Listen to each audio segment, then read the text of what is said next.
perdu dans la nature. Il a fallu que le juge, 2 ans plus tard presque, mette la pression, fasse un forcing pour obtenir un avis du centre. Ça veut dire que ça n'a respecté aucune procédure. Une enquête interne de la gendarmerie qui établit le complot et qui implique le procureur Bassirou Gueye dans la manipulation du PV. Des audios présentés par le dénommé M. Signas et confirmés par la plaignante qui, devant le juge, dit que c'est ma voix, effectivement c'est moi qui l'ai dit, mais je plaisantais. Des témoignages qui impliquent Macky Sall directement. Tout ça est dans les PV, dans le dossier. Les témoignages des autres personnes qui étaient présentes, qui sont tous à décharge. M. Mahmoud Diallo qui, devant le juge, lui dit qu'il n'a absolument rien à dire et qu'il attend qu'il y ait des procédures contre lui. Autant d'éléments. Et malgré tout, M. Maham Diallo a trouvé le moyen de renvoyer ce dossier. Je veux dire que je ne suis pas surpris d'ailleurs par l'autre dossier qu'on agite et pour lequel on retient un de vos collègues, messieurs les journalistes, concernant M. Frédéric Napel, qui est un acolyte et un complice de M. Maham Diallo. Je détiens des éléments sonores où ce monsieur lui-même dit que c'est M. Maham Diallo qui l'a fait venir de Guinée-Bissau pour assurer sa sécurité, qui lui a demandé d'assurer la sécurité de la plaignante, qui dans cet audio affirme même intervenir dans le cadre d'un prévenu qui aujourd'hui est en détention, qui a été arrêté pour trafic de faux billets pour plus d'1 milliard et qu'il dit qu'il intervient pour le compte de M. Maham Diallo pour que ce prévenu-là soit traité autrement, allant jusqu'à promettre à ses interlocuteurs de leur donner leur part dans le butin. Et dans cet audio, ce monsieur va jusqu'à dire que l'ancien Semga préparait un coup d'État pour le 3 avril passé et que c'est lui qui a empêché ce coup d'État et qui en a parlé à M. Macky Sall. C'est ces gens-là qui aujourd'hui fréquentent le bureau du doyen des juges et servent de relais entre lui et autre chose. Et dans cet audio, ce monsieur dit que c'est le ministre de la Justice et le ministre de l'Intérieur qui lui ont demandé de porter plainte contre M. Frédéric Napel, contre M. Babacar Touré de Kewoulo et M. Ousmane Sonko. Que Babacar Touré sera jugé au mois de juin, il sera condamné à 25 millions et 6 mois, et que Sonko sera jugé au mois d'août, il sera condamné à 500 millions et un enferme. Que c'est ces engagements qui lui ont été donnés par le ministre de la Justice et le ministre de l'Intérieur. Voilà la mafia d'État que nous avons aujourd'hui.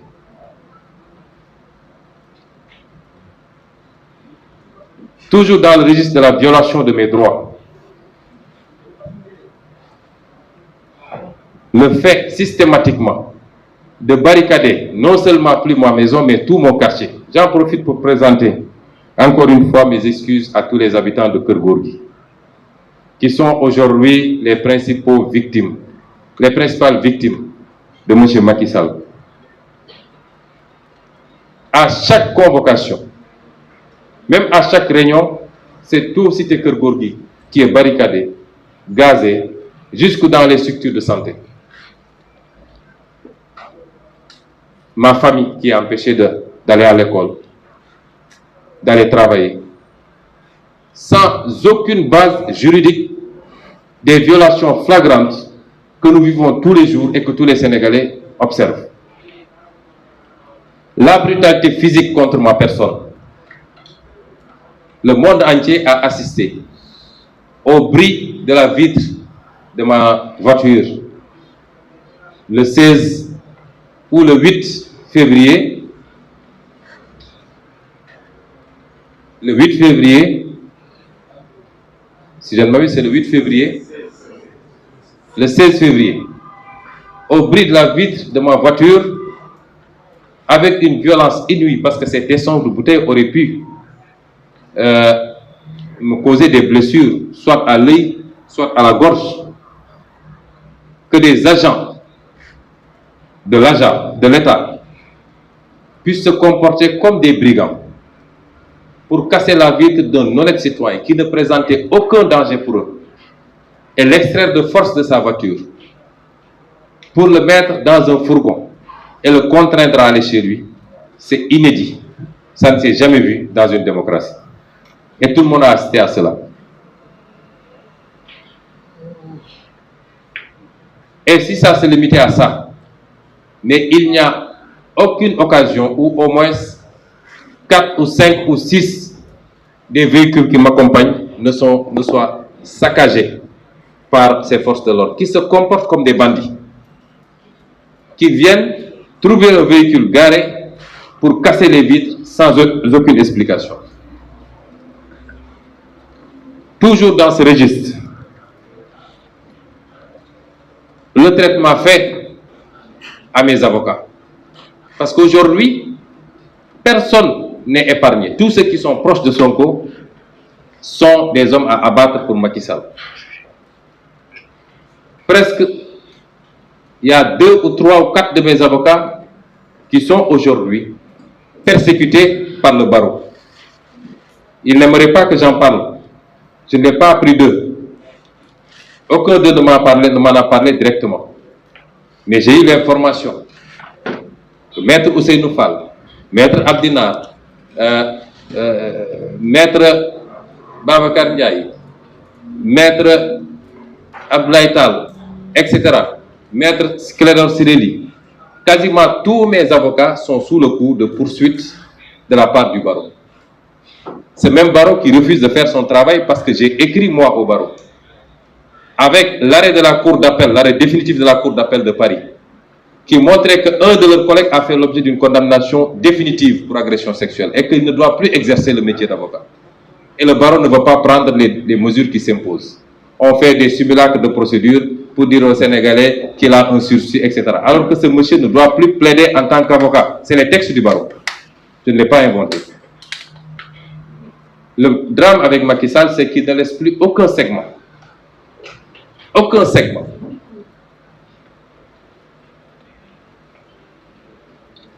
Vous avez vu le traitement qui a été réservé à un avocat étranger, Maître Juan Branco.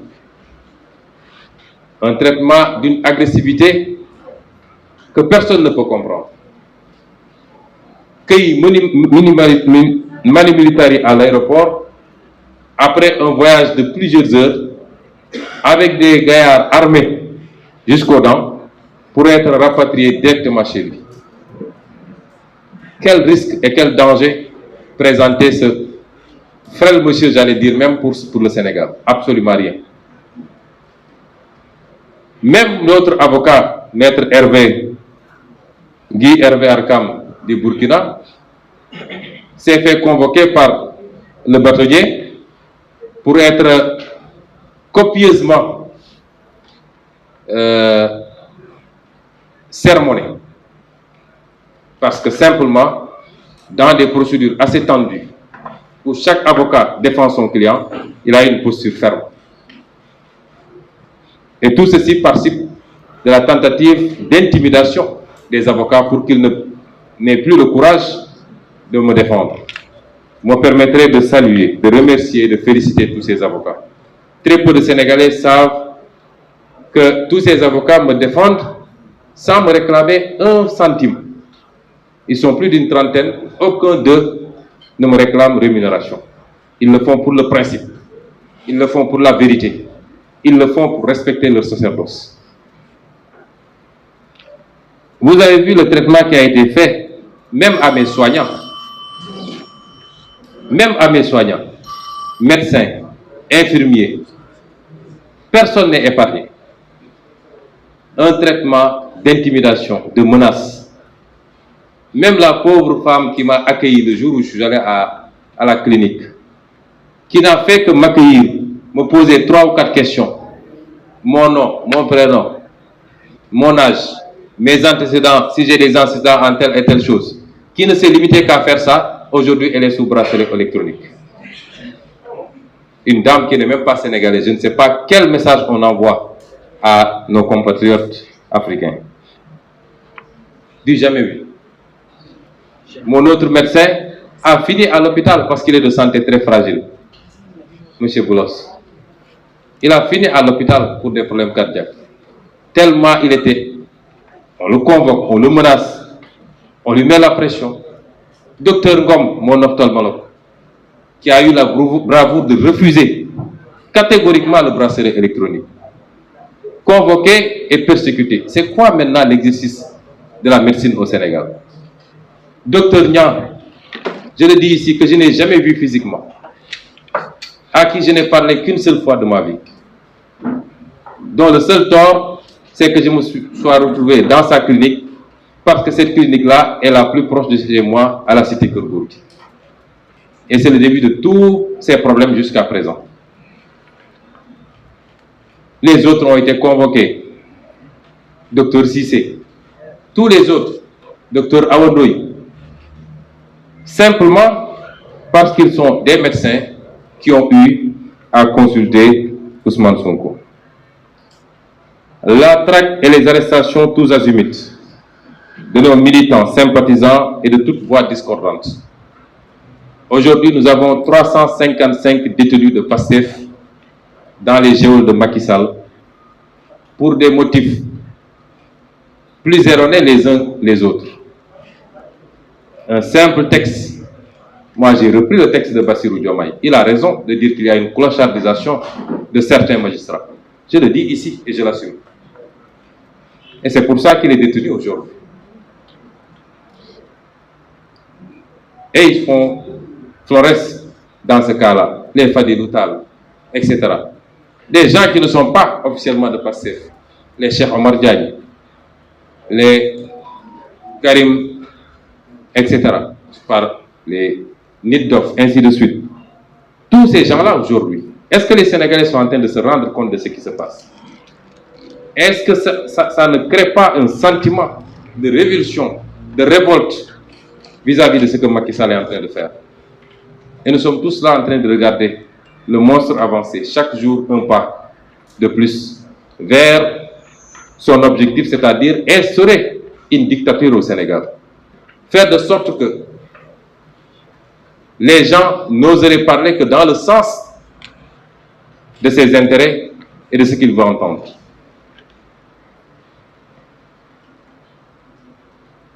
Toujours dans la violation de mes droits, la semaine passée, la Cour suprême a sorti un arrêt qui rejetait le pourvoi que nous avons fait. Et cet arrêt marque un revirement jurisprudentiel, car pour la première fois dans l'histoire de la Cour suprême, le juge de cassation rend une ordonnance d'irrecevabilité en allant au fond des choses. Vous savez que la Cour suprême n'apprécie pas du fond. Pour la première fois, un juge de la Cour suprême apprécie le fond des choses, et alors que cela est de la compétence de la Chambre composée de plusieurs magistrats, mais ce n'est pas de la compétence d'un seul juge.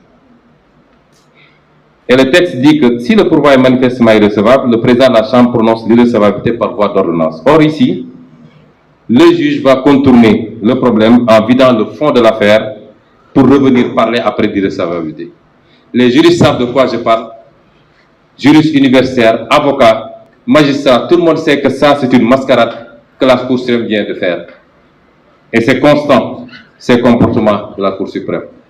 Toujours dans le cadre de la violation de mes droits, la rapidité avec laquelle les affaires sont enrôlées. On n'a jamais vu la Cour d'appel enrôler un dossier alors que le délai d'appel n'est même pas arrivé à terme. La loi dit que moi j'ai droit à 1 mois pour déposer mon appel. Et vous ne pouvez pas enrôler le dossier avant la fin de ce mois-là. Et le juge Bahoum trouve le moyen, lui, d'enrôler un jugement rendu le 30, il enrôle le 17. Ça, c'est unique dans les annales judiciaires du Sénégal. C'est du jamais vu. Et le renvoi également, pas le renvoi, mais l'enrôlement de cette farce de viols supposés. Alors qu'aujourd'hui, il y a des dizaines, des centaines de dossiers qui attendent en chambre criminelle depuis 3 ans, 4 ans, personne n'y a touché. Et tout de suite et maintenant, on nous dit qu'on va enrôler un dossier concernant Ousmane Sonko. Toujours dans la violation de mes droits, la tentative d'assassinat contre ma personne. Je l'ai dit ici, ils se sont fondus en toutes sortes de commentaires et je peux vous dire que tout le harcèlement qui a été exercé sur mes médecins était lié à cette affaire-là. Je l'ai confirmé à plusieurs reprises et je le confirme aujourd'hui encore. Nous avons envoyé les éléments hors du pays. Nous l'avons envoyé particulièrement dans 2 pays, dont la France. Puisque nos laboratoires ici, non seulement ne peuvent pas le faire, mais le problème il est plus compliqué, c'est que même les laboratoires ont été convoqués à la sûreté urbaine. Bio 24, etc. Ils ont tous été convoqués pour leur dire est-ce que vous avez reçu des échantillons pour analyse. Vous comprendrez bien que si on avait envoyé ces échantillons ici, on n'aurait jamais eu d'analyse. Et ce que ces analyses ont révélé, puisque nous l'avons envoyé à un laboratoire d'expertise toxicologique qui s'appelle Expertox. Vous pouvez entrer sur Google, vous verrez que c'est un laboratoire sérieux. Et ce laboratoire a conclu à la présence d'un produit qui s'appelle dihydroxy 1. Il y a 2.2 dihydroxy 1 plus phényléthanone. Vous savez, les noms scientifiques là, c'est compliqué. Phényléthanone. C'est ce qui a été retrouvé dans les habits que je portais ce jour-là. Et si vous regardez maintenant, nous avons consulté un biologiste pour avoir plus d'éléments. Ce qui est dit ici, de par les résultats envoyés, nous constatons la présence du dihydroxy. Il dit, c'est un produit qui présente une toxicité. Une toxicité.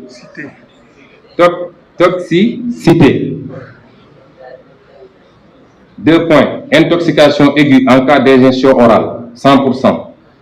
Provoque une irritation cutanée liée à l'activité corrosive, 100%. Provoque une sévère irritation oculaire, voire grave, 100%. Peut irriter les voies respiratoires. On note une familiarité par rapport à l'acétophénone.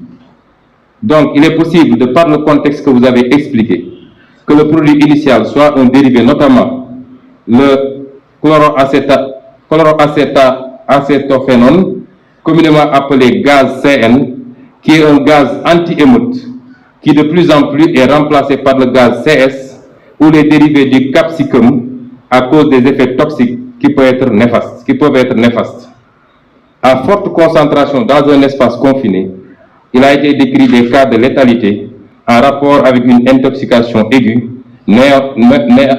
notamment le décès survient dans les suites immédiates de l'exposition avec des lésions d'œdème aiguë du poumon, voire d'hémorragie pulmonaire. Voilà le produit qui nous a été aspergé ce jour. Et je vois d'ici ce qu'ils vont dire.